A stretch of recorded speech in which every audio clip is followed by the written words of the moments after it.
Marty, on a eu une question de Ced via notre plateforme YouTube. On en reçoit des dizaines de questions. Certaines, tu leur réponds en direct. On vous invite à nous écrire si vous avez des questions. Podcast La Relève sur Facebook, sur Twitter, sur YouTube.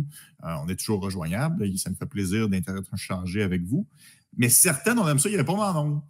Et ce sera le cas pour aujourd'hui. Ced nous a demandé, Marty, où replacerais-tu Lane Hutson si tu avais à refaire un repêchage de l'encan 2022? Tout le monde sait très bien que Lane Hutson a été choisi avec le dernier choix de la deuxième ronde, donc 62e. Je pense que c'est assez évident qu'il sortirait beaucoup plus tôt. À quel endroit serais-tu confortable de placer Hutson en 2022, Marty? Bien, tout d'abord, je veux remercier Seb pour sa question. C'est toujours extrêmement intéressant, puis n'hésitez pas à le faire. Ça nous fait énormément plaisir de répondre à ça. Vous allez voir plus tard dans l'épisode, encore une fois, il y a 2 auditeurs qui nous ont questionné par rapport à un espoir. Pas le temps de rien faire, mais là, le contexte est parfait, donc je garde le suspense, mais c'est ça. C'est toujours apprécié, puis c'est un peu pour ça qu'on est là, c'est de répondre à vos questions, de répondre à vos interrogations sur n'importe quel espoir dans le monde. Mais bon, par rapport à Lane Hutson, ce qu'il faut prendre en considération, c'est que, bien, premièrement, je l'avais 30e dans ma liste du repêchage 2022. On se fait souvent lancer des fleurs comme quoi, ben écoute, vous l'aimiez Lane Hutson, vous et vos collègues du TSLH Podcast, vous marteliez qu'il était bon et tout ça. Honnêtement, je trouve que mon classement ne reflète pas nécessairement comment je l'adorais, mais bon, il était 30e. Donc, ça, c'est à considérer. Évidemment, il n'est pas plus bas que 30e. Donc, ça, premièrement, c'est ce qui est à considérer. C'est intéressant parce que, bien évidemment, ça t'amène à revenir un petit peu sur ce que tu avais dans le passé. Évidemment, lorsque je regarde le repêchage 2022, et ce qu'il faut comprendre, c'est que j'y vais de façon quand même conservatrice pour l'instant. Il faut comprendre que là, les espoirs du repêchage 2022, à l'exception de 5 ou 6 joueurs près, commence à entrer dans les rangs professionnels. Donc, probablement que je vais faire l'exercice l'an prochain et les joueurs que j'ai entre 3 et 8, ça va énormément changer. Mais bon, pour l'instant, comment je le vois, je pense que tu as un groupe de 2 joueurs qui est en tête, que tu peux pas vraiment... tu peux inverser les deux, là, mais je pense que personne ne va vraiment contredire ces 2 joueurs-là. Présentement, je garde Logan Cooley au premier rang. Je l'avais premier de ma liste du repêchage 2022. J'en démords pas. Et pour avoir observé quelques matchs de Utah, 2 en particulier, depuis le début de la saison, Logan Cooley a pris énormément d'assurance physiquement et au niveau de la vitesse. Je maintiens mon point. Je pense qu'il va être tout un joueur au niveau offensif. Juraj Slafkovský, évidemment, sincère 2e. Je peux comprendre les gens de le placer devant parce qu'il est excellent également. Un gros match quand même contre les Penguins de Pittsburgh hier avec un but notamment. Le côté gabarit, le côté vitesse, le fait qu'il a amélioré énormément son sens du jeu, je le place 2e au-delà de Shane Wright qui, lui, a glissé pas mal. Là, par la suite, je te dirais, je placerais Cutter Gauthier 3e quand même, ce qu'il a réalisé à Boston College, c'est très bien. Je maintiens que Kevin Korchinski va être excellent. Là, évidemment, il va devoir être bon dans la Ligue américaine. Mais j'aime son coup de patin. J'aime ce qu'il peut apporter au niveau offensif. C'est un défenseur moderne.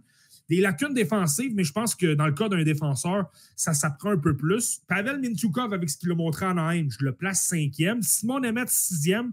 Moins de choses offensives qu'un Lane Hutson, mais à un moment donné, il est bon défensivement et il apporte quand même des flamèches en attaque. C'est quand même quelqu'un de créatif. Je le place 6e. Ensuite, Jonathan Lekerimaki, j'y crois encore pour son tir. J'ai bien aimé ce qu'il a montré dans les matchs préparatoires. Tu sais, quand je dis qu'il y a des choses qui peuvent changer, c'est ça. Si Lekerimaki n'en montre pas plus dans la Ligue américaine, ben là, il va être appelé à descendre. Mais pour l'instant, j'aime encore son potentiel de marqueur. Danila Yurov, qui lui est dans la KHL en ce moment, va très bien. Un espoir du Wild du Minnesota. On s'entend là, du côté du Wild, on l'attend avec impatience. Je pense qu'on devrait le voir à la fin de la saison avec l'équipe. Lui, il est 8e. J'ai Seamus Casey 9e. Wow! Tout un début de saison, en plus, Casey avec les Devils. Il faut comprendre, souviens-toi des autres, c'est déjà un espoir que j'aimais beaucoup, Seamus Casey. Je l'avais 24e, j'avais même 10e dans ma liste de mi-saison. C'est quelqu'un qui a un meilleur coup de patin qu'Hutson. C'est pourquoi je le place devant Hutson. Il a quand même 4 points en 5 matchs, dont 3 buts en ce moment avec les Devils. Pour l'avoir observé, son coup de patin est efficace. Il est déjà efficace en avantage numérique. C'est déjà quelqu'un qui a un cerveau incroyable. Je le place devant simplement en raison du coup de patin et du jeu défensif qui est légèrement supérieur à Hudson pour l'instant.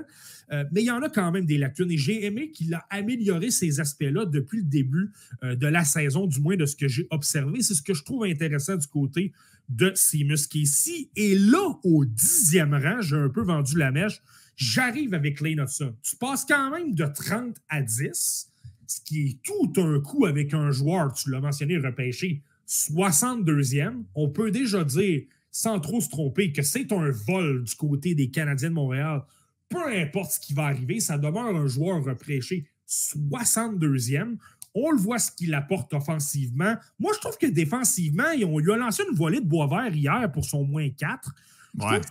Moi, je trouve que c'est pas beaucoup de David Savard qui a eu des revirements sur au moins 3 buts. Et Lane Hudson s'est un peu retrouvé là malgré lui. Là. Je trouve qu'il a été moins pire que ce que les gens pensent.